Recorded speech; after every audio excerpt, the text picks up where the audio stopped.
They hired a black guy named Enos who was a transvestite. So now I'm learning how to shave, how to fight, how to drive a stick by a black guy in a wig and high heels. How did that? Hold on. How did that come up? Because that is woo.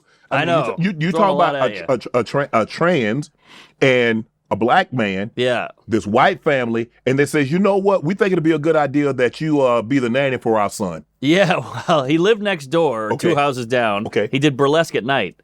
But I think it was before the whole trans thing. Mm-hmm. So he was just a cross-dresser, is Right. what we called him. But he would wear high heels and a wig while he, swept up or cooked or whatever. And my dad wasn't around a lot, so he kind of showed me the ropes. Right. Like I remember I was like going to a dance, and he showed me some moves, and it was like a sitcom.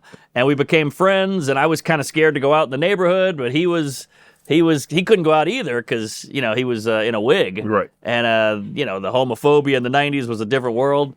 And so one time I got my bike stolen. I ran home crying.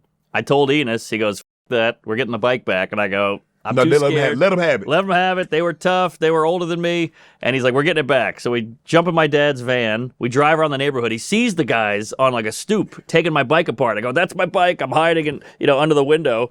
And he's like, "Wait here." He goes out there, wig and all. And, they all have tools and wrenches, and they're messing with my bike, and they all just die laughing. Like, who the f*** is this guy? And they're going, "Look at this faggot, holy shit." And he goes, "That's not your bike, I'm taking it back." And they're like, "What are you going to do about it?" And he goes, "I'll show you." He grabs it. They don't do anything. Takes the bike, puts it back in the van, closes the door, we drive home. That was it. Amazing, yeah. It was the manliest thing I've ever seen, and he was in high heels. So he turned out to be kind of like your best friend because you talking about how he taught you how to shave, he taught you how to talk to women, Yeah. he taught you how to ish talk. Yeah. So it was just like, and it's just so fascinating that this guy in this neighborhood, a couple doors down, that your family thought enough of him that they felt he would be safe with you. Yes. Or you would be safe with him. Yeah, well, my parents are the most open-minded, ex-hippie, Clearly. liberal, whatever. So we had friends come over. This is the deep South. Friends would come with their dad, would see Enos and be like, "You're not sleeping over here. We're getting the hell out of here."